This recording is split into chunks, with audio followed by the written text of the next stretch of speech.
The 17 Sustainable Development Goals. Goal number 1. No poverty. Aims to end poverty in all its form everywhere.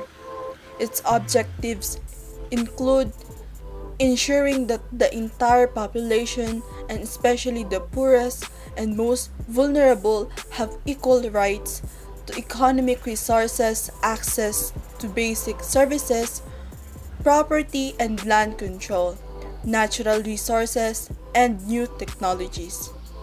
Goal number 2. Zero hunger. End hunger. Achieve food security and improve nutrition and promote sustainable agriculture. Achieving this goal will require better access to food and the widespread promotion of sustainable agriculture. Goal number 3. Good health and well-being. Ensure healthy lives and promote well-being for all at all age. Ensuring healthy lives and promoting well-being at all age is essential to sustainable development. Aims to prevent needless suffering from preventable disease and premature death by focusing on key targets that boost the health of country's overall population. Goal number 4. Quality education is to ensure inclusive and equitable quality education and promote lifelong learning opportunities for all, and it has 7 targets and 3 means implementation. Education is the key that will allow many other sustainable development goals to be achieved. Goal number 5. Gender equality ends all form of discrimination against all women and girls everywhere. Eliminate all forms of violation against all women and girls in the public and private spheres, including trafficking, sexual, and other types of exploitation. Goal number 6. Clean water and sanitation to ensure availability and sustainable management of water and sanitation for all.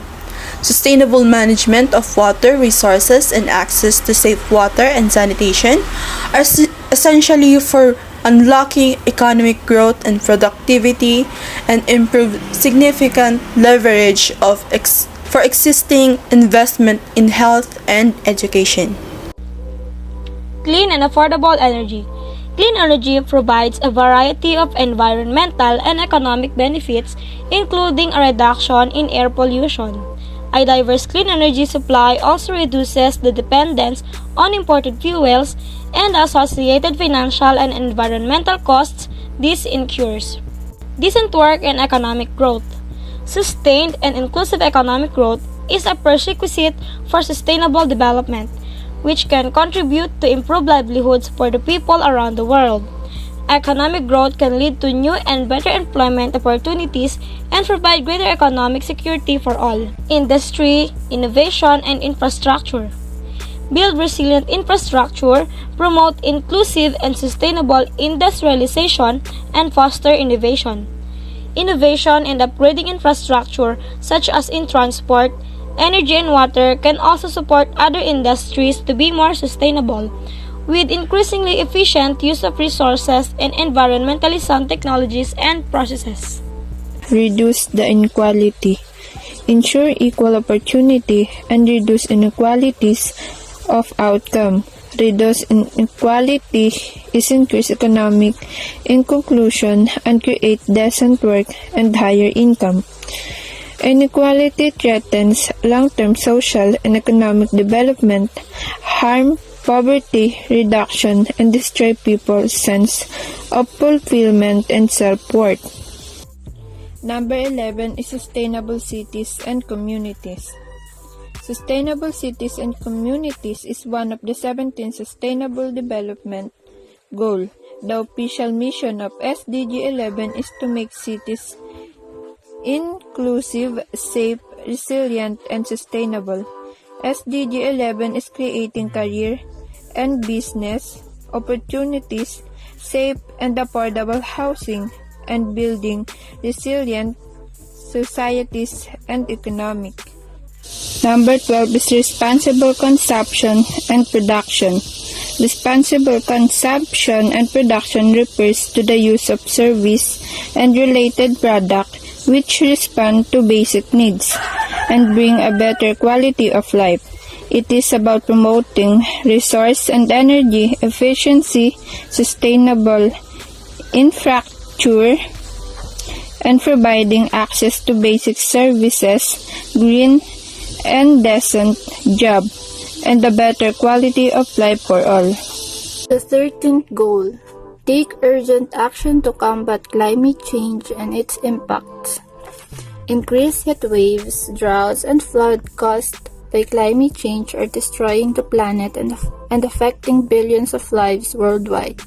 Despite the temporary reduction of CO2 emissions in 2020, global energy-related CO2 emissions are projected to rebound and grow by 4.0% as demand for coal, oil, and gas rebounds with the economy in 2021. Based on current national commitments, global emissions are set to increase by almost 14% over the current decade, which could lead to a climate catastrophe unless governments, the private sector, and civil society work together to take immediate action. The 14th goal: conserve and sustainably use the oceans, seas, and marine resources for sustainable development. The world's ocean and seas continues to struggle against increased acidification, eutrophication, and plastic pollution, endangering the planet's largest ecosystem and billions of livelihoods depending on them.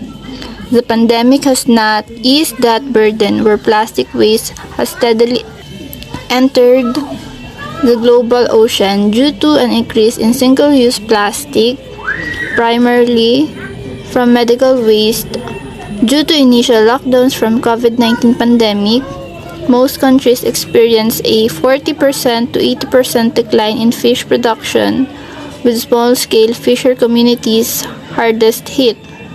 The pandemic also led to a dramatic reduction in tourism, causing substantial income losses for coastal and island communities. The 15th goal: protect, restore, and promote sustainable use of terrestrial ecosystems, sustainably manage forests, combat desertification, and halt and reverse land degradation and halt biodiversity loss. Continued global deforestation, land and ecosystem degradation, and biodiversity loss pose major risks to human survival and sustainable development.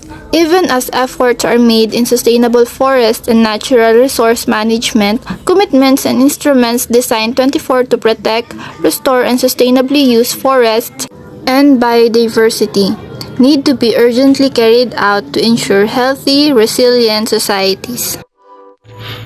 Goal 16. Promote peaceful and inclusive societies for sustainable development.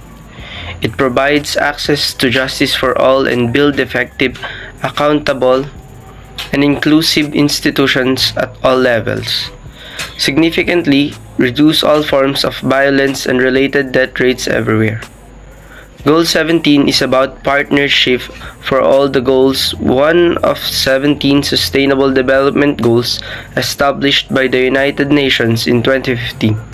The official wording is strengthen the means of implementation and revitalize the global partnership for sustainable development.